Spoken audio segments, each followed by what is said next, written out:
But John chapter 6, as we get ready to give, I just want to show you some stuff that's kind of just, I hope you catch it this morning, because it was good first service, and hopefully you'll get it second service. I always try to give you guys better than I give them, because just face it, they're not here right now, and I talk bad about them in their absence, but hey, I talk bad about y'all when it's just them. So anyway, but John chapter 6. And there's stuff here that I want you to see, and that I think the Spirit of God wants to draw our attention to. But then there's other stuff that you'll get if you read it a little more closely. It says in verse 5, when Jesus lifted up his eyes, John 6:5, he saw a great company come unto him, and he saith unto Philip, whence shall we buy bread, or where can we find a place to buy bread, that these people that are here may eat? And in other words, he's asking about a place. Where can we find a place to get enough food to feed everybody? Now, you know, when you have unexpected company, there's a couple of fallback things you can do. Typically, a bucket of chicken is the most, you know, and so it's like, man, where can we get a bucket of chicken, you know? And so this is what's happening. He's like, and you know, there's not a Publix big enough to get enough chicken for 5,000 people that are there, and some people estimate way more. So he's saying to Philip, he's asking Philip like he has a question, but Jesus had no intention of buying them food.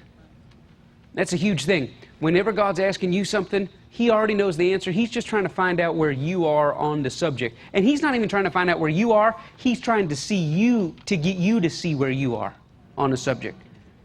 In other words, he already knows the answer. He already knows what your answer is going to be, but he wants you to see whether your heart is in faith or not. And somebody say, what's the right answer to this question? Verse 5, where shall we buy bread that these may eat? Somebody say, what's the right answer? What should Philip have said?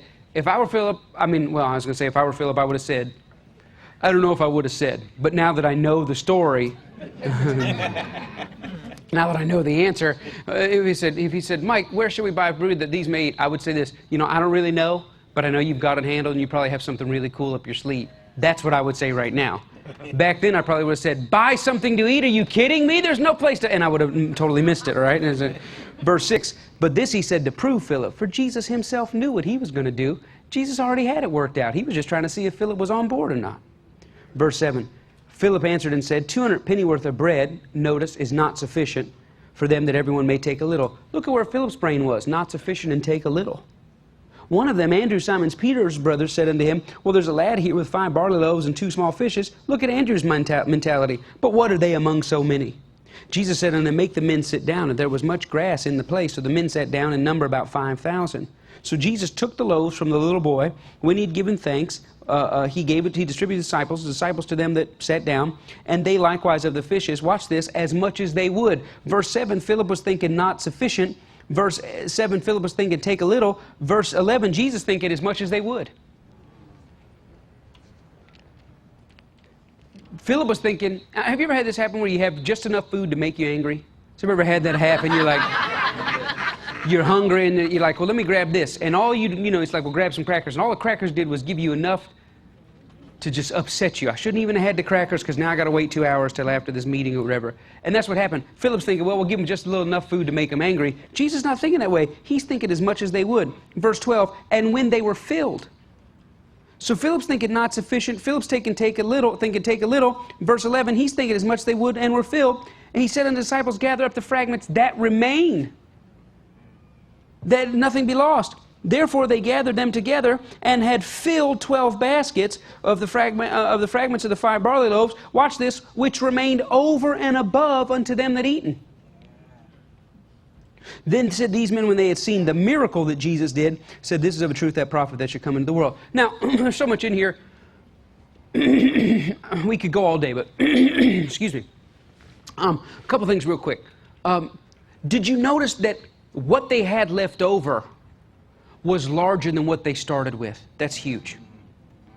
It would have been, it's a miracle. It's a miracle if you can feed that many people with 5 barley loaves and 2 fishes. That's a miracle. It's a miracle if you can start out with 5 barley loaves and 2 fishes, feed 5,000 people besides women and children, and end up with 5 barley loaves and 2 fishes. I mean, if you had a $100 gift card, went back to school shopping, and got everything you need for a $100 gift card, that's a miracle, because kids are expensive. But if you got a $100 gift card, you get a gift card, you hand the person and say, what's the balance on this? They say, oh, it's $100. You say, shoot. You go through Target, get everything you need, and then come and hand them the thing after you swipe it and say, how much is on it? They say $100. You have a miracle. It would be a miracle if you had 100, bought everything you need, and ended up with zero. But it's a miracle when you had 100, bought everything you need, and your balance, you still got 100. Now here's what Jesus did. They had 100, they bought everything they need, they checked the balance, says, how much is it? $375. Wait a minute. It's more than we started with. The 12 baskets was larger than the little thing that they started out with. That's number one. Number two.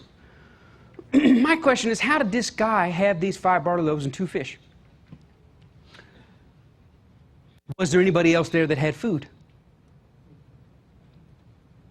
Question number one is, why did he have it? Was he holding on to it? Did he just find it? Did his mama pack it for him? One gospel reads they'd been there 3 days. How was he eating all 3 days, if not this? Was he going person to person? Can I get a bite? Knowing he had 3 Lunchables, but he was mooching off everybody else? And the second question is, were there other people there, and why doesn't it record if other people had food? Is he the only one out of 5,000 that has any food? Maybe other people had food, but is he the only person that ponied up and said, I'll offer this? I don't know. Now, in my mind, as I think about the scripture, I think of this, that Jesus could have fed all these people and didn't even need that 5 barley loaves and 2 small fish. Jesus could have bewitched it, right? He could have done this little, and just made bread out of nowhere. Or he could have done that, was a genie used to do that? Just, that kind of thing, and it would have appeared. Why even involve a human? He could have said, make the men sit down. And he could have David Copperfield. And now, bread. Philip would have walked on.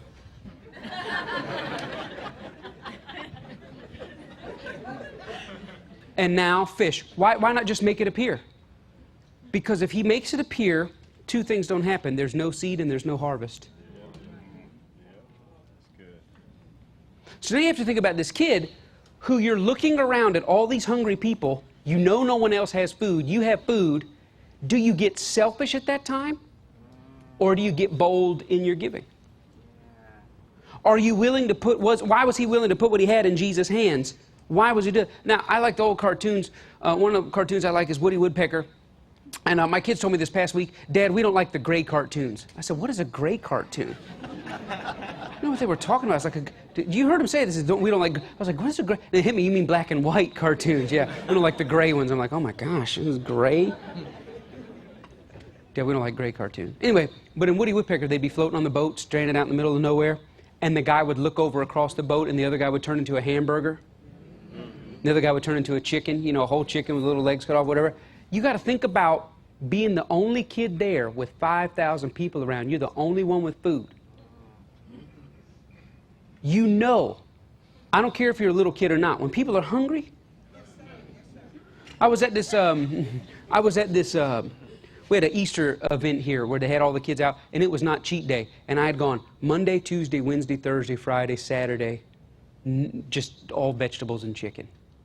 Man, we got out there to that Easter thing. This kid walks up to me. He's got cotton candy. It's all stuck all over his mouth. He's by. He says, "Hey, Pastor Mike, how you doing?" And I remember thinking, dude, I will snatch you up so quick and snatch that. And I mean, this thing came over me like a.